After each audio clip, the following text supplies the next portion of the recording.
A1 Telugu first news TV వార్తలకు స్వాగతం. ముందుగా వార్తల్లోని ముఖ్యాంశాలు.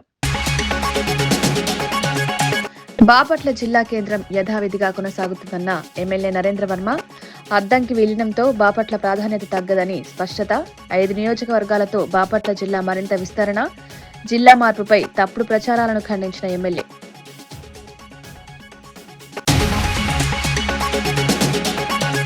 హైదరాబాద్ ను సీఎం రేవంత్ చిన్నచూపు చూస్తున్నారని బీఆర్ఎస్ విప్ వివేకానంద ఆరోపణ. మెట్రో రద్దులు, హైడ్రా చర్యలతో నగరానికి నష్టమన్న విమర్శ. నగర విభజనతో ప్రజలకు ఇబ్బందులు పెరుగుతాయన్న వ్యాఖ్య. హైదరాబాద్ అభివృద్ధిపై స్పష్టమైన విధానం కోరిన బీఆర్ఎస్.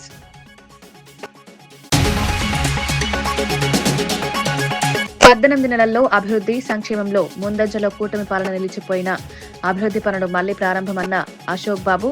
పారదర్శకత, వేగంతో పరిపాలన సాగుతోందన్న ప్రశంస. రాజకీయాలకు అతీతంగా అభివృద్ధి లక్ష్యమన్న వ్యాఖ్య.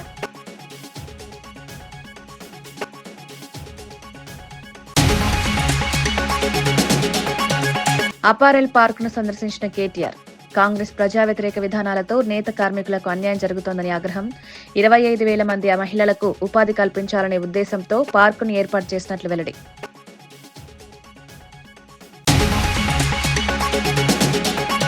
నెల్లూరు జిల్లాలో రైతులకు పూర్తి స్థాయిలో అండగా ఉంటామని జిల్లా కలెక్టర్ హిమానుషా శుక్లా స్పష్టం చేశారు. పంటలకు రోగాలు, పురుగులు ప్రబలితే రైతులు ఇబ్బందులు పడకుండా తక్షణ సహాయం అందించేందుకు ప్రత్యేక చర్యలు చేపట్టామన్నారు. జిల్లా కేంద్రంలో రైతుల కోసం ప్రత్యేక కాల్ సెంటర్ ని ఏర్పాటు చేశామని, పంటలకు సమస్య వచ్చిన వెంటనే రైతుల వీడియో లేదా ఫోటో తీసి వాట్సాప్ ద్వారా పంపించాలని సూచించారు. సమాచారం అందిన వెంటనే వ్యవసాయ శాస్త్రవేత్తలు క్షేత్రస్థాయిలో పర్యటించి పరిశీలన చేస్తారన్నారు. శాస్త్రీయ విధానాలతో సమస్యను గుర్తించి తగిన మందులు, సలహాలు అందిస్తామని తెలిపారు. పంట నష్టాలు తగ్గించడమే లక్ష్యంగా ప్రభుత్వం పనిచేస్తోందని, రైతులు భయపడాల్సిన అవసరం లేదని కలెక్టర్ భరోసా ఇచ్చారు. రైతుల సమస్యలను వేగంగా పరిష్కరించేందుకు యంత్రాంగం అప్రమత్తంగా ఉందన్నారు. జిల్లాకు వచ్చి ఇప్పుడు ఆల్మోస్ట్ 3.5 months అయింది. ఈ 3.5 monthsలో రకరకాలుగా ప్రోగ్రామ్స్ స్టార్ట్ చేయడం జరిగింది. తర్వాత జిల్లాలో ఉన్న సమస్యల్ని కొంత పరిష్కారం చేయడం జరిగింది.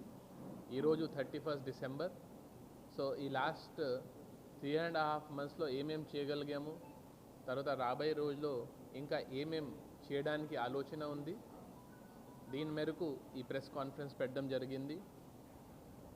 ముందుగా మీ అందరికీ తెలుసు, ఈ జిల్లాలో ఫార్మర్స్ సంబంధించిన, వ్యవసాయం సంబంధించిన కొన్ని ఇనిషియేటివ్స్ తీసుకోవడం జరిగింది. ఛాంపియన్ ఫార్మర్స్ పేరు మీద ఒక ప్రోగ్రామ్ ఇంట్రొడ్యూస్ చేశాము. దీనికి కంటిన్యూషన్గా ఇంకోటి ప్రోగ్రామ్ ఈరోజు లాంచ్ చేయడం జరుగుతున్నాయి.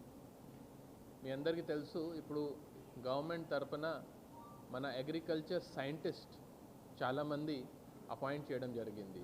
వాళ్ళు కృషి విజ్ఞాన్ కేంద్ర కానీ, ఆత్మలో కానీ అట్లాంటి ఆర్గనైజేషన్స్లో ఈ సైంటిస్ట్, ఈ నిపుణులు మా దగ్గర ఉన్నారు. కానీ వాళ్ళ సర్వీసెస్ ఫార్మర్స్ దగ్గర వరకు చేరడం లేదు, కొంత గ్యాప్స్ ఉన్నాయి. సో ఒక వినూత్నమైన ఆలోచనతో ఇప్పుడు జిల్లాలో ఒక కాల్ సెంటర్ పెడుతున్నాము. రాబోయే రోజుల్లో వ్యవసాయం సంబంధించిన, లేకపోతే హార్టికల్చర్ సంబంధించిన, లేకపోతే ఏమైనా సమస్య వచ్చినప్పుడు డైరెక్ట్గా రైతు ఈ నంబర్కి కాల్ చేస్తే వాళ్ళకి ఉన్న సమస్యకి నేరుగా వాళ్ళ సైంటిస్ట్ ఆ ప్రాబ్లమ్ని సాల్వ్ చేయగలుగుతారు. దీంతో ఒక వాట్సాప్ నంబర్ కూడా ఇవ్వడం జరిగింది. సో సపోజ్ రాబోయే రోజుల్లో మామిడిలో ఏమైనా ఇన్ఫెక్షన్ వస్తే, ఏమైనా పెస్ట్ వస్తే వాళ్ళు ఫోటో తీసేసి ఈ వాట్సాప్ నంబర్కి పంపిస్తే ఆ సైంటిస్ట్ దీన్ని చూసుకొని ఏ మందు వాడాలి, ఏం చేయాలి నేరుగా ఫార్మర్స్కి చెప్పగలుగుతారు. సో ఇప్పుడు మన దగ్గర గవర్నమెంట్ ద్వారా, అగ్రికల్చర్ డిపార్ట్మెంట్ ద్వారా 8 సైంటిస్ట్ అలాట్ చేయడం జరిగింది ఈ జిల్లాకి. మేము ఎలా చేసామంటే, ఫస్ట్ క్రాప్ వారీగా అగ్రికల్చర్, హార్టికల్చర్, ఎక్వాకల్చర్ ఆ ప్రకారం దీన్ని డివైడ్ చేసాము. నెక్స్ట్ టైప్ ఆఫ్ సమస్య అంటే కొంతమందికి అంటే ఇన్సెక్టిసైడ్స్ సమస్య ఉంటే అది, లేకపోతే ఈల్డ్ సరిగా రావడం లేదు అట్లాంటి సమస్య. సో ఇలా ప్రాబ్లం వారీగా కూడా ఈ 8 మందిని డివైడ్ చేయడం జరిగింది. సో అగ్రికల్చర్ డిపార్ట్మెంట్ అంటే ప్రైమరీ సెక్టర్. సో ఎప్పుడు మన అగ్రికల్చర్ కాకుండా ప్రైమరీ సెక్టర్ లాగా అడ్రస్ చేస్తున్నాము. District agriculture officer, horticulture officer, animal husbandry and district fisheries officer, ఈ నలుగురు కలిపి ఈ ప్రోగ్రామ్ని ముందు తీసుకువెళ్ళడం జరుగుతుంది. సో దీనికి సంబంధించిన ఇంకా వివరాల గురించి నేను డిస్ట్రిక్ట్ అగ్రికల్చర్ ఆఫీసర్ని కోరుతున్నాను. కూటమి ప్రభుత్వం 18 నెలల పాలనలో రాష్ట్రాన్ని అభివృద్ధి సంక్షేమ మార్గంలో దూసుకువెళ్తోందని మాజీ ఎమ్మెల్సీ పరుచూరి అశోక్ బాబు అన్నారు. గత ప్రభుత్వ నిర్లక్ష్యంతో నిలిచిపోయిన అనేక అభివృద్ధి పనులు ఇప్పుడు తిరిగి ప్రారంభమయ్యాయన్నారు. సంక్షేమ పథకాలు ప్రజలకు నేరుగా చేరేలా ప్రభుత్వం చర్యలు తీసుకుంటోందన్నారు. పరిపాలనలో పారదర్శకత, వేగం పెరిగిందని పేర్కొన్నారు. పెట్టుబడులు ఆకర్షించడంలో ప్రభుత్వం విజయవంతమవుతోందని తెలిపారు. ప్రజల అవసరాలకు అనుగుణంగా నిర్ణయాలు తీసుకుంటూ రాష్ట్ర భవిష్యత్తును బలోపేతం చేస్తోందన్నారు. రాజకీయాలకు అతీతంగా అభివృద్ధి లక్ష్యంగా కూటమి ప్రభుత్వం ముందుకు సాగుతోందని అశోక్ బాబు అభిప్రాయపడ్డారు. ముఖ్యంగా డిఎస్సి మరి జగన్ జాబ్ క్యాలెండర్ అన్నాడు, దాన్ని మడత పెట్టి లోపల పెట్టిస్తాడు. రాగానే సూపర్ 6లో ఒకటైన job calendar DSC, mega DSC ఇచ్చి 15,000 చిల్లర టీచర్ పోస్టులని, అంటే 15,000 మంది నిరుద్యోగుల్ని రెగ్యులర్ ఉద్యోగస్తులుగా మనం అపాయింట్ చేయడం జరిగింది. అలాగే తల్లికి వందనం, నువ్వు 2 పిల్లలకి ఇస్తానని చెప్పి ఎగ్గొట్టి 1 పిల్లలకే ఇచ్చావు, ఒక సంతానానికే. మేము ఎంతమంది ఉంటే అంతమంది ఇస్తామని చెప్పాం. దానివల్ల ఈ రాష్ట్రంలో 67 లక్షల మంది పిల్లల తల్లులకి ఈ బెనిఫిట్ వచ్చింది. 15,000, 2 ఉంటే 30,000, 3 ఉంటే 45,000 ఇవ్వడం జరిగింది. అలాగే పెన్షన్ నువ్వు పెంచుతూ పోయి 2,000 నుంచి 3,000 చేసావు. మేము 4,000 ఇస్తా అన్నాం. ప్రభుత్వ ఉద్యోగులకి పిఆర్సీ ఏరియస్ లాగా ఏప్రిల్, మే, జూన్ 3 నెలల పెన్షన్ కూడా ఆ 3,000 నుంచి 4,000 ఏదైతే పెరిగిందో ఆ పెన్షన్ కూడా మేము ఏరియస్తో సహా మొదటి నెల 7,000 రూపాయలు ఇచ్చిన ఘనత తెలుగుదేశం పార్టీదే.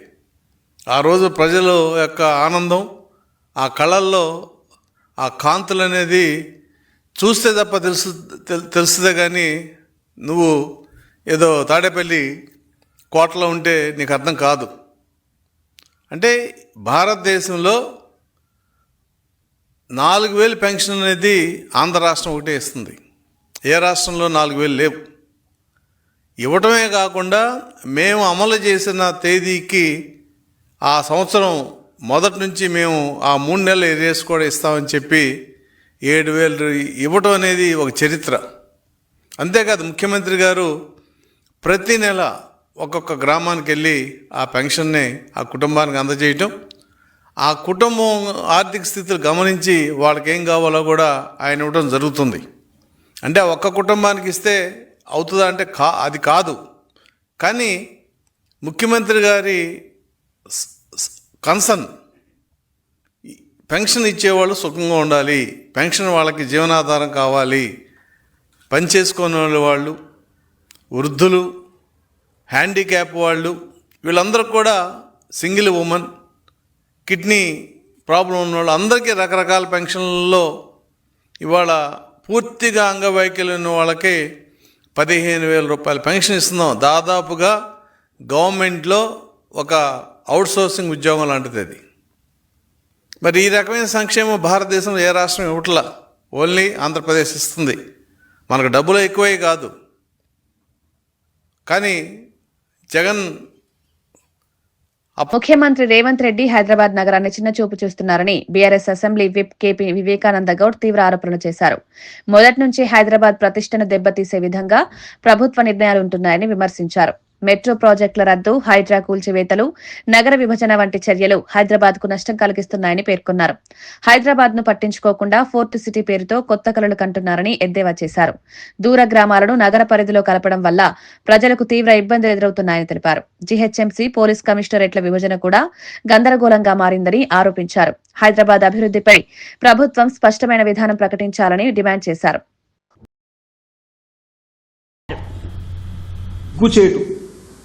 పేరుకు ప్రజాపాలన చేసేదంతా నియంతృత్వ పాలన, నియంతృత్వ నిర్ణయాలు. రేవంత్ రెడ్డి గారు స్పష్టంగా కనపడుతుంది నియంతృత్వ ధోరణి. వారి యొక్క నిర్ణయాలు, వారు చేసుకున్నటువంటి పనుల ద్వారా స్పష్టంగా అర్థమవుతోంది. తప్పకుండా నగర ప్రజలకు ఆగ్రహానికి గురిగా తప్పదు. రేవంత్ రెడ్డి గారు కాంగ్రెస్ ప్రభుత్వం హెచ్చరిస్తా ఉన్నాను. సోయి తప్పి హైదరాబాద్లో చెత్త నిర్వహణలో చేయలేకపోతున్నాము. హైదరాబాద్లో రోజుకి చెత్త పేరుకుపోతున్నది. సిగ్గుండాలా మాట్లాడటానికి. ఒక ఎన్నికల ప్రచారంలో చెత్త నగరం అని చెప్తాడు. చెత్త ముఖ్యమంత్రి కాకపోతే చెత్త నగరం కనపడుతుంది కదా. నువ్వు మంచి ముఖ్యమంత్రి, నీ మంచి ఆలోచనలు ఉంటే, మంచి చేయాలని ఆలోచన ఉంటే హైదరాబాద్ నగరం నెక్స్ట్ లెవెల్ తీసుకోవచ్చు. మీరు చక్కగా హైదరాబాద్ నగరాన్ని రూపుదిస్తే ఈరోజు హైదరాబాద్ అడ్డమైన తీసుకొచ్చి నీ అనుకూలమైనకేమో నోటీస్ ఇస్తావు, లేని కూలగొడతావు. రాజన్న సిరిసిల్ల జిల్లా సుందరయ్య నగర్ ఎస్సీ బాలర హాస్టల్లో న్యూ ఇయర్ వేడుకలు ఘనంగా జరిగాయి. ఈ కార్యక్రమంలో బీఆర్ఎస్ వర్కింగ్ ప్రెసిడెంట్ కేటీఆర్ విద్యార్థులతో కలిసి పాల్గొన్నారు. విద్యార్థులతో కలిసి కేక్ కట్ చేసి నూతన సంవత్సర శుభాకాంక్షలు తెలిపారు. ఈ సందర్భంగా విద్యార్థులకు స్కూల్ బ్యాగులు పంపిణీ చేశారు. విద్య అనేది సమాజ అభివృద్ధికి మూలాధారమని, విద్యార్థులు కష్టపడి చదివి మంచి స్థాయికి చేరాలని కేటీఆర్ సూచించారు. పేద కుటుంబాల నుంచి వచ్చిన విద్యార్థులు అవకాశాలను సద్వినియోగం చేసుకోవాలని తెలిపారు. హాస్టళ్లలో మౌలిక వసతులు మెరుగుపడేలా తాము ఎప్పుడూ అండగా ఉంటామని హామీ ఇచ్చారు. విద్యార్థుల ముఖాల్లో చిరునవ్వులు కనిపించడం ఆనందంగా ఉందని పేర్కొన్నారు.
ఉండి నియోజకవర్గంలో మతాల మధ్య గొడవలు సృష్టిస్తున్నారని డిప్యూటీ స్పీకర్ రఘురామరాజుపై జై భీం భారత్ పార్టీ వ్యవస్థాపకుడు జడ శ్రవణ్ తీవ్ర ఆరోపణలు చేశారు. ఎస్సీ కులానికి చెందిన వారు చర్చిలకు వెళ్తే వారి కుల సర్టిఫికెట్లను రద్దు చేయించేలా ఒత్తిడి చేస్తున్నారని విమర్శించారు. ఎవరెవరైతే ఎస్సీలుగా ఉండి చర్చిలకు వెళ్తున్నారో వాళ్ళ అందరి మీద డిస్ట్రిక్ట్ కలెక్టర్ దగ్గర కూర్చొని మరి వ్యక్తిగత హోదాలో మీరు కంప్లైంట్లు పెట్టి వాళ్ళ క్యాస్ట్ సర్టిఫికెట్లను క్యాన్సిల్ చేయిస్తున్న సందర్భంలో who are you? Who are you? Is it not promoting enmity between two communities?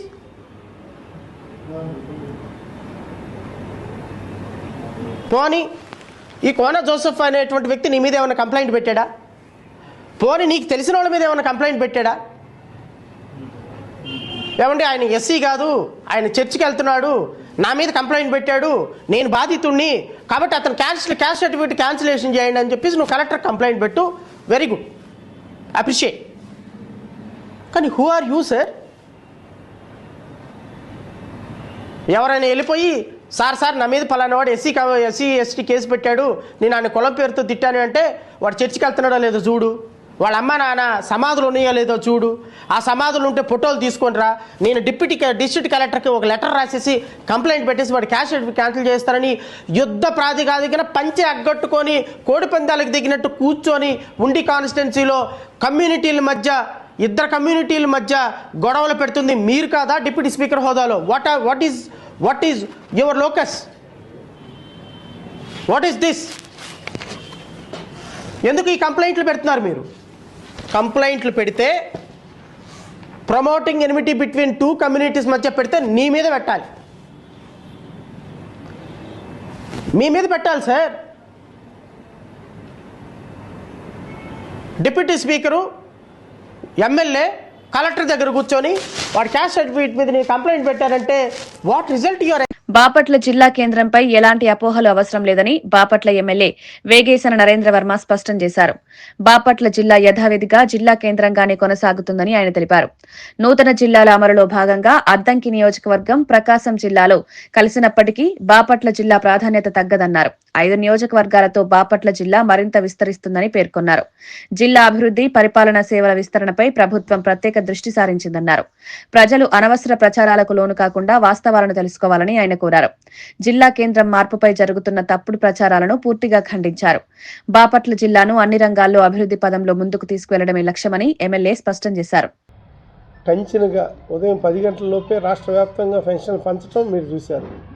ప్రభుత్వం క్రమశిక్షణతో పనిచేస్తే ఫలితాలు ఎలా ఉంటాయో మీ అందరికీ ఈ సందర్భంగా మనం గుర్తు చేసుకుంటూ ఉన్నాం. అలాగే ప్రభుత్వ విషయాలకు వచ్చేసి సూపర్ 6 పథకాలు హిట్ చేశాం. అలాగే తల్లికి వందనం అనే కార్యక్రమం చాలా బాగా జరుగుతూ ఉంది. దగ్గరగా 67 లక్షల మందికి తల్లికి వందనంలో మనం విద్యార్థులకి సహాయం చేసాం. ఒకళ్ళుంటే ఒకళ్ళే, ఇద్దరుంటే ఇద్దరు, ముగ్గురుంటే ముగ్గురు పిల్లలకి మన తల్లికి వందనం అనే కార్యక్రమాన్ని అందజేసాం. వాళ్ళకి మనకి ఏంటయ్యే తేడా అంటే ఒక్క బిడ్డకే ఇచ్చారు, రెండో బిడ్డకి చదువు అక్కర్లేకపోయినా పర్లేదు అన్నట్టు ప్రభుత్వం నిర్ణయాలు ఉండేవి పాత ప్రభుత్వంలో. కొత్త ప్రభుత్వం ప్రతి బిడ్డ చదువుకోవాలి, ప్రతి బిడ్డ ప్రయోజకుడు అవ్వాలి. ఆ బిడ్డ ద్వారా మన భారతదేశం రాబోయే రోజుల్లో ప్రపంచ దేశాల్లో నెంబర్ 1 అవ్వాలి. చదువే అన్నిటికీ మూలాధారం అని చంద్రబాబు నాయుడు తలంచడం, తల్లికి వందనం 100కి 100% ప్రతి బిడ్డకి అందేటట్టు చేయటం. అలా 67,27,000 మందికి పెన్షన్లు విద్యార్థులకి తల్లికి వందనం కార్యక్రమం అందించడం మీకు తెలుసు. అలాగే ఉచిత ప్రయాణం, బస్సుల్లో ఉచిత ప్రయాణం మీకు తెలుసు. దానివల్ల ఆర్టీసీ కూడా లాభాల్లోకి వెళ్తూ ఉంది ఇప్పుడే. ఎందుకంటే ఖాళీగా ఉండే బస్సు అలా భార్యకి ఎప్పుడైతే ఉచిత ప్రయాణం భర్త టికెట్ కొని బస్సు ఎక్కే పరిస్థితిని, ఇప్పుడు బస్సులన్నీ కిటకిటలాడే పరిస్థితిని మనం చూస్తున్నాం. ఎన్నో ప్రయాణాలు ఇప్పటివరకు ఈ పథకానికి సాగినాయి. దగ్గర ఇప్పటి వరకు 3,25,00,000 ప్రయాణాలు రాష్ట్రంలో ఉచితంగా ప్రయాణాలు చేశారు. అలాగే దివ్యాంగులకు కూడా ఉచిత ప్రయాణం మనం ఏర్పాటు చేశాం. అలాగే అన్నదాత సుఖీభవ కింద ఇదివరకు ఇప్పటికీ మీకు తేడాలు గమనించారు. అప్పట్లో ఎంత ఇచ్చింది ప్రభుత్వం, ఇప్పుడు మనం ఎంత ఇస్తున్నామని పోల్చుంటే అప్పుడు 14,000, 6,000 రూపాయలు వాళ్ళు, 7,000 రూపాయలు ఏళ్ళు, సుమారుగా 13,000 ఇచ్చినట్టున్నారు వాళ్ళు. 13,500 ఎంతో. మనము దగ్గరగా 6,000 రూపాయలు సెంట్రల్ గవర్నమెంటు, 14,000 రూపాయలు స్టేట్ గవర్నమెంట్ కలిపి 20,000 రూపాయలు ప్రతి సంవత్సరం ఇస్తున్నాం.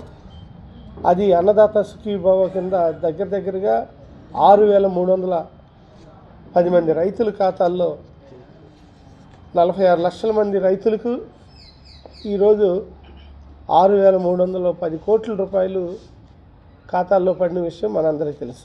నెల్లూరు నగర మున్సిపల్ సాధారణ సమావేశంలో రాజకీయ ఉద్రిక్తత నెలకొంది. వైసీపీ, టీడీపీ కార్పొరేటర్ల మధ్య తీవ్ర వాగ్వాదం చోటు చేసుకుంది. పలు అభివృద్ది అంశాలు, నిధుల వినియోగంపై ఇరు వర్గాల మధ్య మాటల యుద్దం జరిగింది. సమావేశం కొంతసేపు గందరగోళంగా మారడంతో అధికారులు జోక్యం చేసుకోవాల్సి వచ్చింది.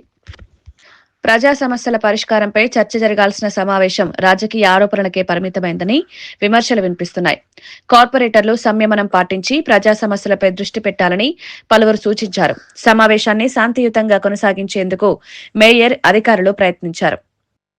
నూతన యంత్రాల కొనుగోలుకు సంబంధించి, అనేక అభివృద్ధి కార్యక్రమాలకు సంబంధించి, సిబ్బంది ప్రమోషన్లకు సంబంధించి అనేక అంశాలను ఈరోజు కౌన్సిల్ ఏకగ్రీవంగా ఆమోదించుకోవడం జరిగింది. ఈరోజు చాలా సంతోషంగా ఉంది. నేను ఇన్ఛార్జ్ మేయర్గా బాధ్యతలు చేపట్టిన తర్వాత మొట్టమొదటి సాధారణ సమావేశం. గతంలో ఈ కౌన్సిల్ ఏదైతే 2010 సెప్టెంబర్ 30 ఈ బిల్డింగ్లో ప్రారంభించుకున్నామో అప్పటి నుంచి ఇప్పటి వరకు ఎప్పుడు కౌన్సిల్ సమావేశం జరిగినా రచ్చలు, అరుపులు, కేకలు ఇవి తప్ప చర్చ జరిగిన దాఖలాలు లేవు. అటువంటిది ముందుగానే సభ్యులందరినీ విజ్ఞప్తి చేసుకున్న పిదప ఈరోజు ఎక్కడా కూడా అరుపులు కేకలు లేకుండా అజెండాలోని అంశాల మీద చర్చ జరిగి ప్రతి కార్పొరేటరు తమ తమ డివిజన్ల సమస్యలన్నింటినీ కూడా సభ దృష్టికి తీసుకొచ్చి అధికారుల దృష్టికి తీసుకొచ్చి పరిష్కరించడానికి ప్రయత్నం చేశారు. చాలా చాలా సంతోషంగా ఉంది. నగరం ఇంతగా అభివృద్ధి చెందేదానికి అన్ని రకాలుగా సహాయ సహకారాలు అందిస్తున్న గౌరవ రాష్ట్ర పురపాలక శాఖ మంత్రులు డాక్టర్ పొంగూరు నారాయణ సార్ గారికి, అదేవిధంగా రూరల్ శాసనసభ్యులు పెద్దలు కోటంరెడ్డి శ్రీధర్ రెడ్డి గారికి, పార్లమెంటు సభ్యులు వేమిరెడ్డి ప్రభాకర్ రెడ్డి గారికి ప్రత్యేక ధన్యవాదాలు తెలుపుకుంటూ కౌన్సిల్ తరపున వారి అందరి సూచనల మేరకు, వారందరి ఆలోచనల మేరకు గౌరవ రాష్ట్ర ముఖ్యమంత్రి నారా చంద్రబాబు నాయుడు గారు పార్వతీపురం జిల్లాలో జరిగిన వెంకటేశ్వర స్వామి ఆలయ చోరీ కేసును పోలీసులు ఛేదించారు. గత నవంబర్ నెలలో సీతానగరంలోని లచ్చయ్యపేట వద్ద ఆలయంలో జరిగిన చోరీకి సంబంధించి 2 నిందితులను అరెస్టు చేశారు. నిందితులు పోల భాస్కర్, సవరం సూరయ్యలుగా గుర్తించారు. వీరిపై గతంలోనే పలు పోలీస్ స్టేషన్లలో అనేక చోరీ కేసులు నమోదై ఉన్నట్లు పోలీసులు తెలిపారు. నిందితుల నుంచి 92 గ్రాముల బంగారు ఆభరణాలు, 5 కిలోల 400 గ్రాముల వెండి ఆభరణాలను స్వాధీనం చేసుకున్నారు. మొత్తం చోరీ విలువ 10,75,000 రూపాయలు కాగా 9,40,000 రూపాయల విలువైన ఆభరణాలను రికవరీ చేసినట్లు తెలిపారు. ఆలయాల భద్రతపై మరింత కఠిన చర్యలు తీసుకుంటామని పోలీసులు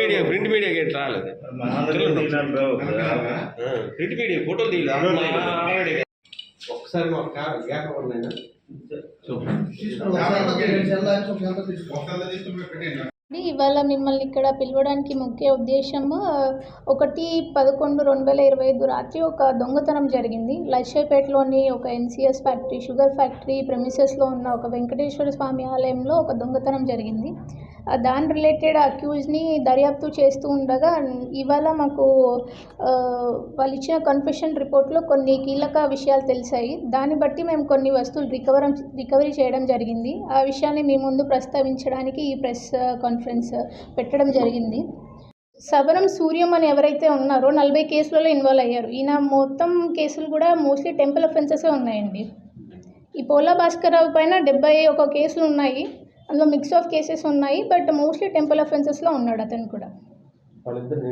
సీతానగరం మండల్ అండి. వీళ్ళది పోలా భాస్కర్రావు వచ్చేసి జోగంపేట గ్రామము, సీతానగరం మండల్.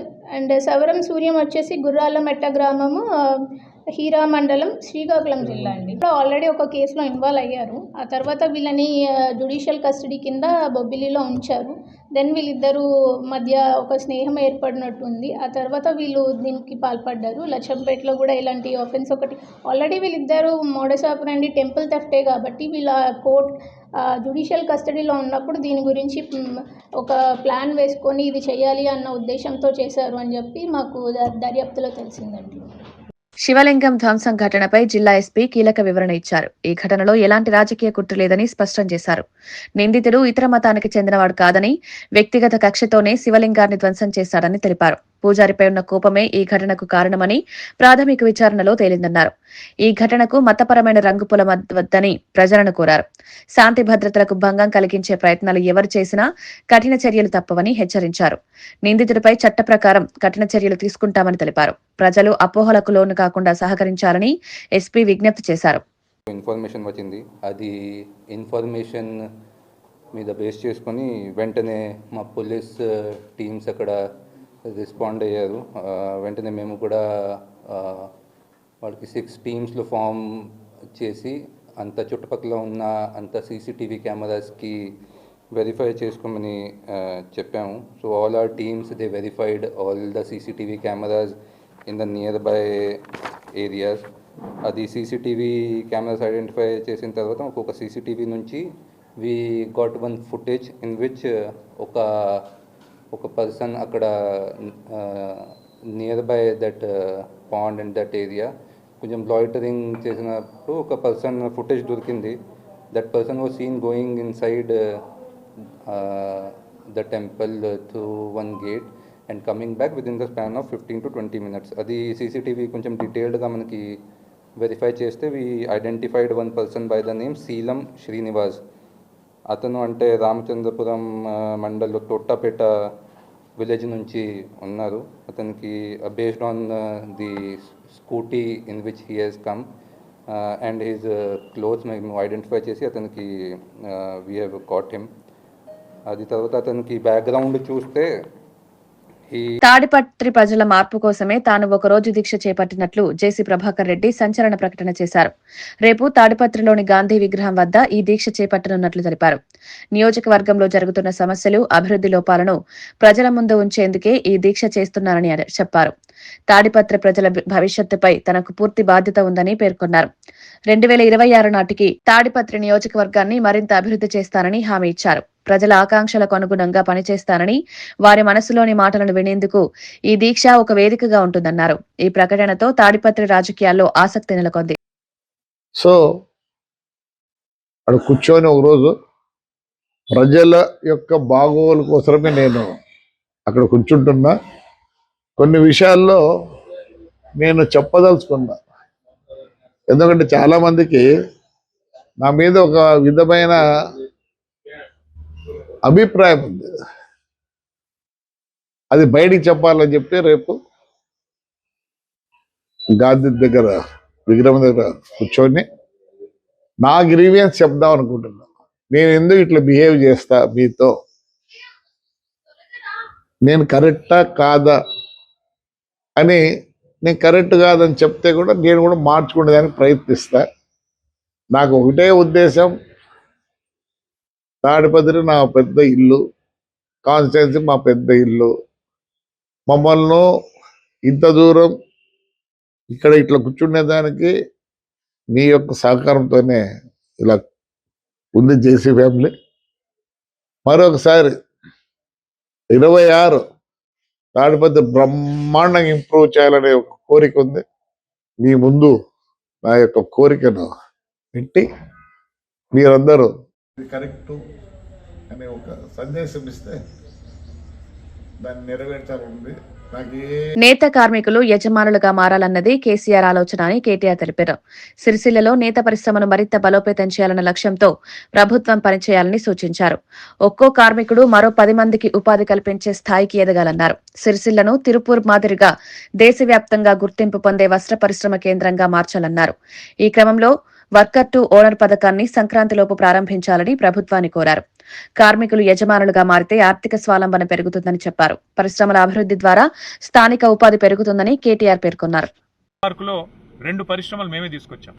గ్రీన్ నీడిల్ అనే పరిశ్రమ, అక్కడ ఇవాళ తయారయ్యే ఉత్పత్తులు న్యూయార్క్ పోతా ఉన్నాయి. అట్లాగే పక్కనే ఉండే టెక్స్పోర్ట్ అనే పరిశ్రమ, అందులో కూడా ఇవాళ దాదాపు 2000 మంది మహిళా సోదరిమణులు పనిచేస్తూ ఉన్నారు. మా ఆలోచన ఇక్కడ ఏముండే అంటే, ఇక్కడ దాదాపు కనీసం ఒక 1500 మంది మా నేత కార్మికులు ఆసాములు కావాలి. పక్కన అపారల్ పార్కులో ఒక 25,000 మంది మా ఆడబిడ్డలకు ఉపాధి కలగాలని చెప్పి 200 ఎకరాల్లో ఇంత అద్భుతంగా మేము ఈ కార్యక్రమాన్ని తీసుకున్నాం. ఇవాళ రాష్ట్ర ప్రభుత్వాన్ని నేను సిరిసిల్ల శాసనసభ్యుడిగా నేను డిమాండ్ చేస్తా ఉన్నా బీఆర్ఎస్ తరఫున, మీరు సంక్రాంతి లోపల ఈ వర్కర్ టు ఓనర్ అనే కార్యక్రమాన్ని వెంటనే, ఇప్పటికే 2 ఏళ్ళు తాత్సారం చేసిండ్రు మీరు, 2 ఏళ్ళు పూర్తి స్థాయిలో ఈ పథకాన్ని నిర్వీర్యం చేసే ప్రయత్నం చేసినారు. ఇకనైనా మీ మొద్దు నిద్రల నుంచి బయటికి రండి. వెంటనే సంక్రాంతి లోపలే ఈ వర్కర్ టు ఓనర్ అనే పథకాన్ని స్టార్ట్ చేయాలి.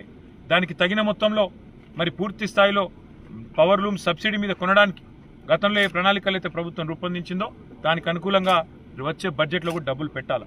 మీరు సంక్రాంతి లోపల లిస్టు ఫైనల్ చేసి ఆసాంలకు గనక మీరు లెటర్లు కేటాయించకపోతే సంక్రాంతి తర్వాత వెంటనే మా పార్టీ ఆధ్వర్యంలో సిరిసిల్లలో నేతన్నలందరినీ ఇక్కడికి తీసుకొచ్చి, నేత కార్మికుల్ని ఇక్కడ తీసుకొచ్చి, ఎవరి కోసమైతే కేసీఆర్ గారు ఇంత పెద్ద కార్యక్రమం తీసుకున్నారో దాన్ని నిర్వీర్యం చేస్తున్న కాంగ్రెస్ ప్రభుత్వ వ్యతిరేక విధానాలకు, నేతన్నలకు వ్యతిరేకంగా చేస్తున్న ఈ విధానాలకు నిరసనగా ఒక మహాధర్నా కార్యక్రమాన్ని ఇక్కడే చేపడతాం. వార్తలు ముగించే ముందు ముఖ్యాంశాలు మరోసారి. బాపట్ల జిల్లా కేంద్రం యథావిధిగా కొనసాగుతుందన్న ఎమ్మెల్యే నరేంద్ర వర్మ. అద్దంకి విలీనంతో బాపట్ల ప్రాధాన్యత తగ్గదని స్పష్టత. 5 నియోజకవర్గాలతో బాపట్ల జిల్లా మరింత విస్తరణ. జిల్లా మార్పుపై తప్పుడు ప్రచారాలను ఖండించిన ఎమ్మెల్యే.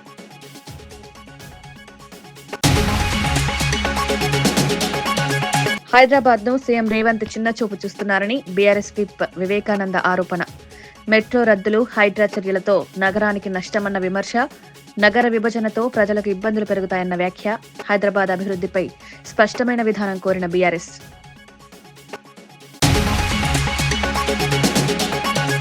18 నెలల్లో అభివృద్ధి సంక్షేమంలో ముందంజలో కూటమి పాలన నిలిచిపోయిన అభివృద్ధి పనులు మళ్లీ ప్రారంభమన్న అశోక్ బాబు, పారదర్శకత వేగంతో పరిపాలన సాగుతోందన్న ప్రశంస, రాజకీయాలకు అతీతంగా అభివృద్ధి లక్ష్యమన్న వ్యాఖ్య.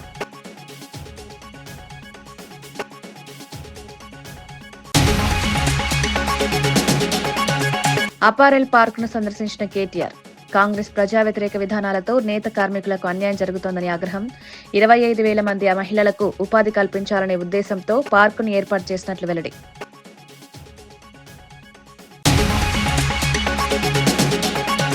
ఇవి ఈనాటి వార్తా విశేషాలు. మరో బులెటిన్లో మళ్ళీ కలుద్దాం. నమస్కారం.